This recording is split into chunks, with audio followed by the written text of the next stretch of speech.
Dans le cadre d'une reconversion professionnelle, Agathe Château a décidé de devenir artisan porcelainière.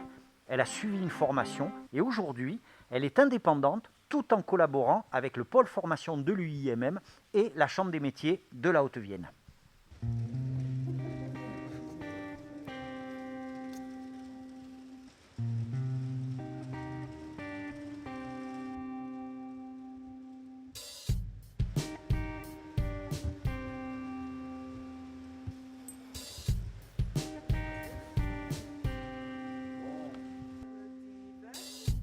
Agathe, on n'est pas dans votre atelier aujourd'hui, on est à l'école des métiers d'art. Qu'est-ce qui explique votre présence ici?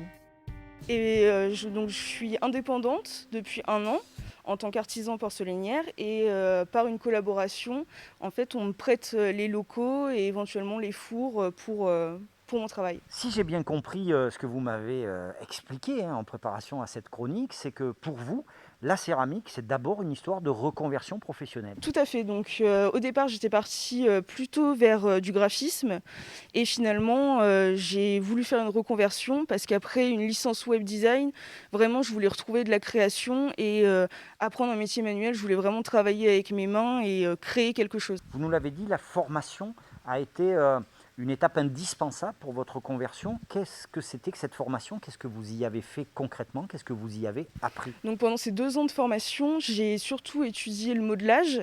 Donc en fait, c'est le travail du plâtre, donc pour faire des moules, comme ça. Et donc j'ai été en alternance, comme je disais, donc dans une entreprise durant ces 2 années.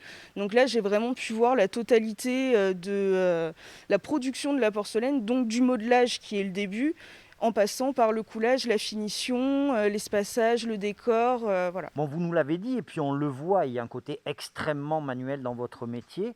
À part ce côté manuel, qu'est-ce qui vous passionne aujourd'hui dans ce que vous faites tous les jours? Alors ce qui me passionne, aujourd'hui, c'est, la création, la liberté de création, la liberté tout court et puis, être, en face des gens, pouvoir leur proposer ce qui vient de moi et c'est vrai que quand on a cette relation clientèle, c'est vraiment un plus pour nous, ça valorise notre travail et c'est génial, quoi. Et là, qu'est-ce que vous faites en fait? Qu'est-ce que vous êtes en train de faire? Donc là, c'est la pose de l'émail. D'accord. Ouais. Donc là, c'était avant le décor Ouais, et là, on voit que c'est émaillé, en fait, sur les parties en relief et là où d'accord. c'est creux, c'est resté en biscuit. D'accord. Parce que ce qui me plaît, c'est vraiment faire des différentes textures sur les mêmes pièces pour donner un côté un peu plus moderne à la porcelaine. Créer des bijoux en émail, en porcelaine, c'est une chose. Créer une entreprise, c'en est une autre. Quel a été votre parcours de créatrice? Est-ce que vous avez été aidée? Oui, alors j'ai vraiment été soutenue par la Chambre des métiers de Limoges. Donc pour lancer l'entreprise, donc tout ce qui est administratif, comptabilité et tout ce qui est autre que la création finalement. Et ils continuent de me soutenir puisqu'en fait la galerie des métiers, c'est un lieu où on peut vendre en tant qu'artisan et ils me proposent justement cette possibilité-là.